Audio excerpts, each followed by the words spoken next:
El secretario de Relaciones Exteriores, Marcelo Ebrard, ahora encabeza una comisión especial que tiene 45 días para frenar el flujo migratorio.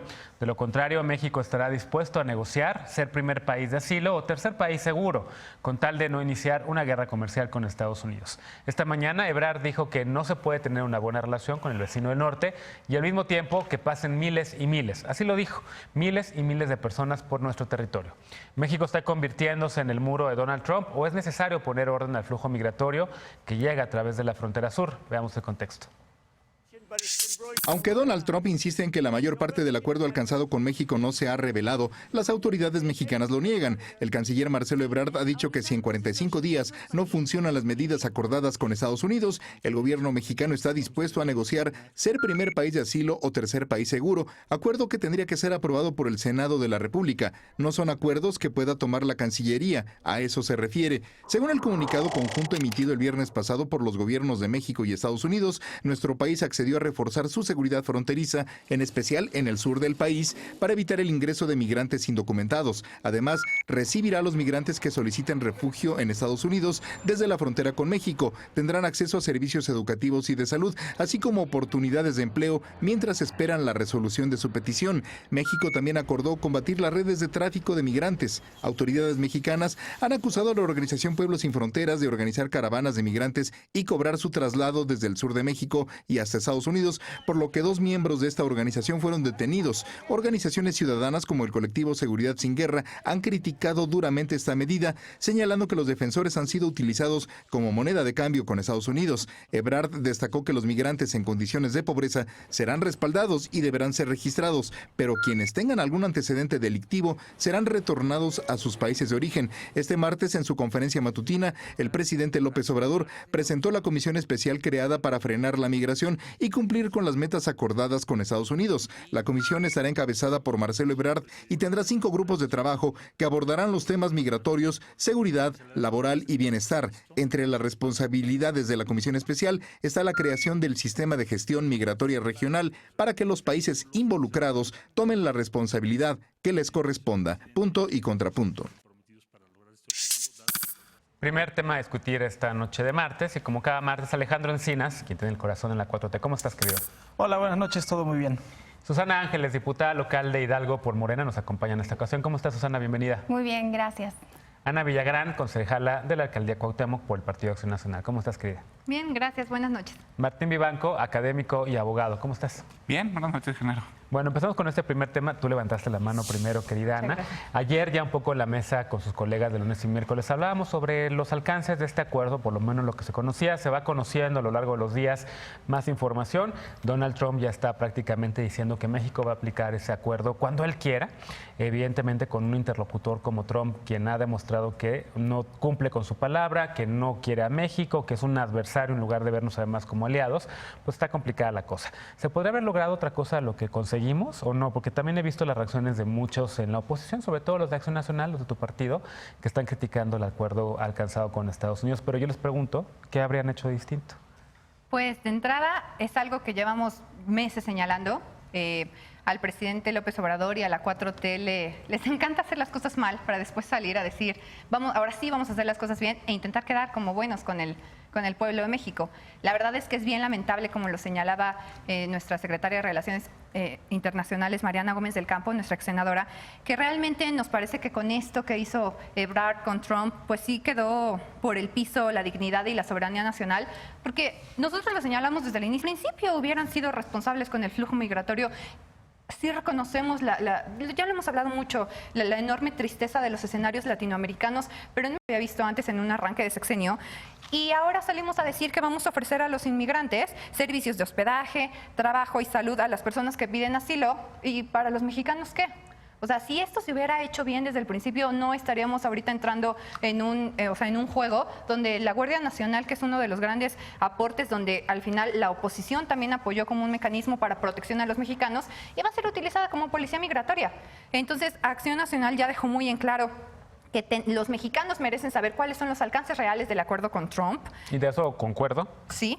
Y Ebrard también, o sea, y que lo llamen a comparecer sí tiene que ser, porque tenemos que saber a qué se refiere Trump cuando dice que México hará cosas que nunca ha hecho antes. ¿Qué nos falta por saber a los mexicanos? O sea, ¿cuáles son las letras chiquitas de este tema? A ver, déjame nada más preguntarte, y ahorita vamos con los contrapuntos, porque el mismo Marcelo Ebrard ha dicho que cree en la transparencia diplomática, que quiere dar a conocer absolutamente todo. Pero ¿qué hubieran hecho distinto? Porque he visto muchas críticas por parte de Acción Nacional, que lo hicieron muy mal, etcétera, etcétera. Yo recuerdo los tiempos de Felipe Calderón, cuando también se mezclaron los temas de seguridad e inmigración, y cuando el presidente Calderón convocó a un grupo de especialistas y convocó a gente también a que fueran, creo que a Ciudad Juárez, para hablar del tema de las armas, pues no consiguió nada al final. Y el tema de la corresponsabilidad compartida, que fue la frase que le dio el gobierno de Barack Obama, pues creo que nunca se aplicó. Entonces les preguntaría, ¿qué habrían hecho distinto? Pues ¿O qué les gustaría ver? Se plantea desde el inicio, porque con Felipe Calderón veíamos un presidente bien consciente de la importancia nacional de México en el esquema mundial. Y con López Obrador vemos un presidente que le está rehuyendo todo el tiempo asumir su propio papel como presidente, como lo señalaba yo en la mesa de la semana pasada. ¿Por qué no va al G20? O sea, ¿por qué no asume realmente la importancia de México? Y ahorita quedamos como un trapo de cantina cuando México la negociación se pudo haber dado en otros términos por la importancia económica, todos los beneficios que tiene México en el nivel global. O sea, entonces la diferencia radica en cómo asume el presidente su papel como presidente ante las otras naciones. López Obrador no lo está haciendo. ¿Quién quiere contrapunto? Susana primero. Vamos a darle la voz a Susana, a ver. Sí, gracias. Bueno, pues la verdad es que yo considero que en el trasfondo del discurso del PAN, cuando se les pregunta qué querían que se hiciera distinto, algo que no dicen, pero que verdaderamente deseaban, es que se cerraran los pasos migratorios en la frontera sur desde el inicio de este sexenio, cuestión que es bastante cuestionable, valga la redundancia, si lo vemos desde la perspectiva de derechos humanos, ¿no? Y bueno, claro que Trump hoy en día está diciendo un montón de cosas y metiendo un montón de preguntas para generar desestabilidad, pero lo que no podemos dejar de lado es que lo está llevando a cabo dentro de un contexto de campaña electoral. Entonces, si nosotros perdemos ese punto del análisis, creo que vamos a estar como nación cayendo en muchos errores, ¿no? Y dejando de sumarnos en lo que es verdaderamente importante, y desde mi punto de vista lo que es verdaderamente importante es saber qué es lo que viene y cómo nos vamos a preparar para enfrentarlo todos juntos. Tú como diputada, obviamente la bancada de Morena respaldó lo que se firmó en Estados Unidos y fueron al evento en Tijuana. Sí, yo tuve la oportunidad de ir a Tijuana. Hay que recordar que originalmente el evento tenía la intención, pues un poco como de presionar políticamente frente a este bullying que es Trump. Y finalmente, tras el anuncio de que no llegaba el arancel del 5% el lunes, pues se convirtió en un acto político, pues yo diría así como que muchísimo más prudente. No fue el aire festivo con el que muchas personas piensan que se vivió. Yo lo viví en primera persona y hubo legisladores de diferentes partidos. Nosotros pudimos ver que al presidente lo acompañaron gobernadores de todos los partidos, excepto, bueno, del PAN, a excepción, claro, porque está en Aconago, ¿no? Y que dio además un discurso que a mí me pareció excelente. O sea, es decir, creo que lo peor que podríamos hacer es desconocer lo que está bien hecho, venga de donde venga, y empezar a construir, porque en este contexto de campaña electoral de Trump, estos golpes a México mediáticos o estas amenazas económicas van a ser una constante. A ver, Alejandro y luego Martín. Bueno, creo que esta es una experiencia de crudeza política, la real política en todo su esplendor. Suponer que por el hecho de que el presidente vaya a un foro global del G20 se va a disminuir la migración linda en el pensamiento mágico. Este es un fenómeno mucho más complejo y multifactorial. Y creo que es la primera lección de una relación de interdependencia, pero muy asimétrica, en donde México depende mucho más de Estados Unidos que Estados Unidos de México. Pero México también tiene recursos propios en esta mesa de negociación, y creo que salió muy bien librado en este momento, porque no está cambiando su política migratoria basada en el pleno respeto a los derechos humanos y el derecho primario, que es el de dar la identidad. Y el propio canciller Ebrard decía, es inadmisible que haya cientos de miles de personas atravesando nuestro territorio y no sepamos siquiera su nombre. Claro. Entonces va a reforzarse esa estrategia. Y además hay que decir que la migración es irrefrenable, es un fenómeno ancestral, y que mientras el norte sea próspero y ahí abunden las fuentes de empleo y en el sur haya tantas carencias, va a seguir pasando. Y no habrá muros, no habrá dispositivos policíacos, no habrá macanazos que lo vayan a frenar. Y el que mejor sabe esto es Estados Unidos. ¿Cuántos millones de dólares no ha invertido en las últimas décadas en la policía migratoria, en la construcción de muros? Porque hay que decir que en franjas de la frontera ya existe el muro fronterizo, y desde luego que no ha logrado frenarla porque estamos hablando de extensiones de 3.500 kilómetros. Humanamente, ningún estado, ni el más poderoso del mundo, es capaz de frenar la migración. Y esto Trump lo sabe perfectamente, pero como bien dijiste, es un recurso de campaña para agitar a su base electoral. Y así va a estar. Entonces hay que prepararnos para todo lo que sigue. Y decir que los aranceles también no solamente afectan al comercio en México, sino a los consumidores en Estados Unidos. Es una especie de impuestos en donde se grava el consumo de los estadounidenses, que también son electores. También la estrategia de Trump va a tener muchos efectos nocivos de aplicarse en Estados Unidos, no solamente en los precios, sino también en las inversiones, en los empresarios que tienen interés y que han venido a invertir aquí en México por las ventajas comparativas del Tratado de Libre Comercio. Déjame darle la palabra otra vez, antes de Martín, otra vez a Ana, para que conteste estos dos contrapuntos y después vamos con Martín. Es que ahorita se vanaglorian de algo que realmente, o sea, no tiene sentido, porque no aceptan que esto no hubiera ocurrido si desde el principio se hubiera metido orden y en cuidado a los derechos humanos de la gente que está atravesando. O sea, los estamos dejando pasar así como río, pero ¿con qué condiciones? Ya lo hemos hablado mucho. México no tiene la capacidad ni económica, no tiene absolutamente ninguna capacidad para sostener los ríos de gente que está atravesando. O sea, esto se tuvo que haber detenido con orden y con mesura desde el inicio. Pero López Obrador lo ofreció en campaña. O sea, que íbamos a hacer puerta abierta para cuanto inmigrante quisiera venir. Y ahorita, ¿cómo lo van a sostener? O sea, entonces Estados Unidos estaba actuando como tenía que actuar. Y qué pena que México tenga que responder de esta manera, pero es consecuencia de una mala acción inicial. Martín. A ver, a los 2 puntos. Si es nada más electoral, entonces lo único que hicimos es hacerle ganar la reelección. Entonces ya no es electoral, estos son hechos y íbamos a amanecer el lunes con un 5%. No amanecimos, qué bueno, lo evitamos, perfecto, pero ya el discurso electoral ya pasó porque aquí hay hechos y nos comprometimos a hacer cosas reales de esta parte de la frontera en contra de los migrantes. Entonces, ya que es el discurso electoral, ese ya pasó la semana pasada, ya llegaste una semana tarde a la discusión. Y tú, dos, a ver, si dices que es irrefrenable, que no podemos parar la migración, entonces ¿para qué nos comprometimos a eso?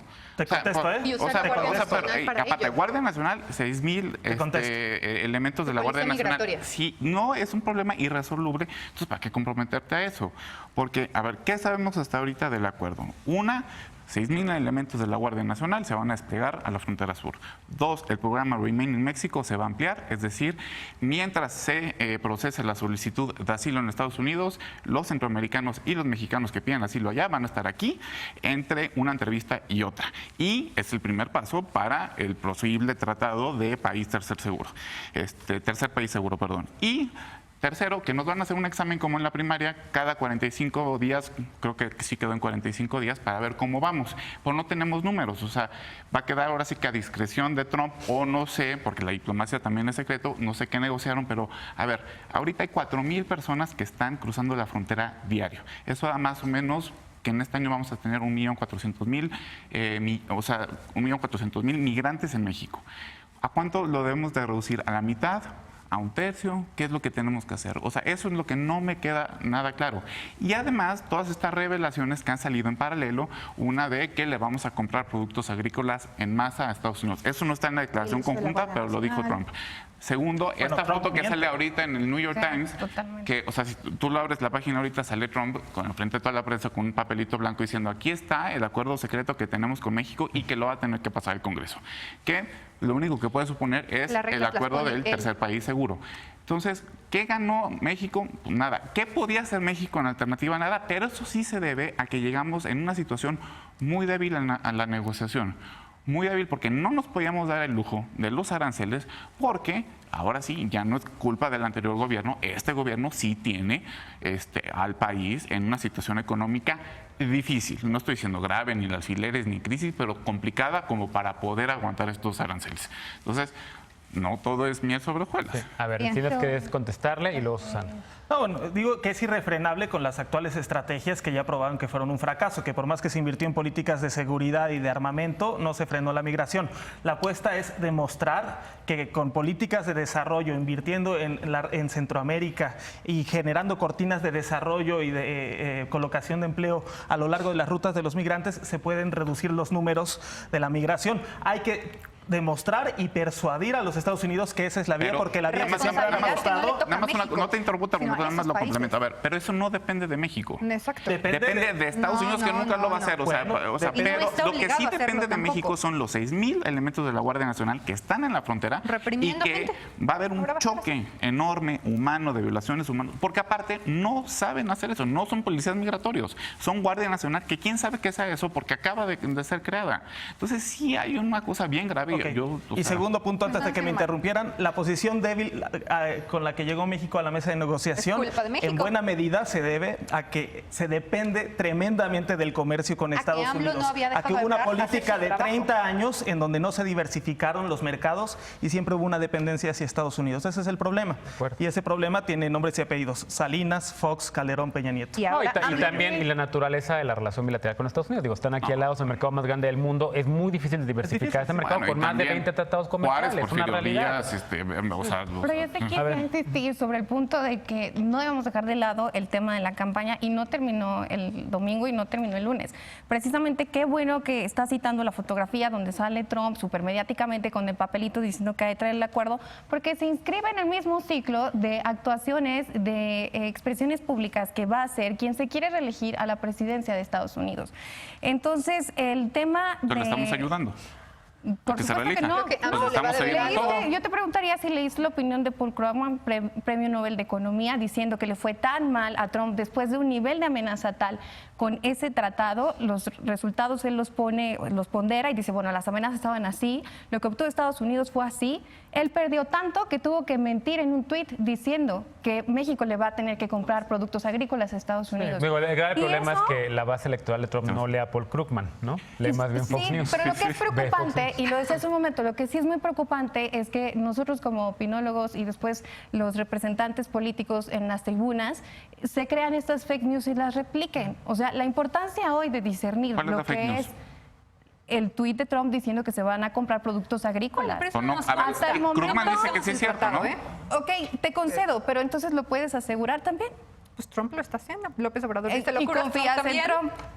Pues más que en ¿Te das AMLO, cuenta sí. lo peligroso que se ¿Confías vuelve más a en Trump que repetir en esta AMLO? No, situación? bueno. O sea, No, Pues sí, es vamos a decir, ver. El patriotismo. Bueno, Sí, a ver, se eso nos acabó el es tiempo de este importante. bloque, sin duda, evidentemente. Vamos a ir conociendo más detalles de este acuerdo firmado entre México y Estados Unidos. Hay 45 días, ya 44 a partir de hoy. Mañana 43, para conocer bien si regresa la certificación por parte de Estados Unidos ahora en materia migratoria o si México sale airoso y despeja cualquier amenaza de que haya más aranceles y logra separar los temas comercial y el migratorio como habían estado casi siempre y que ahora Estados Unidos los mezcló. Hacemos una pausa. Regresando, Emilio Lozoya, el exdirector de Pemex, dice que es perseguido político, así dice, y que inventan pruebas en su contra. Regresamos con este tema punto y contrapunto.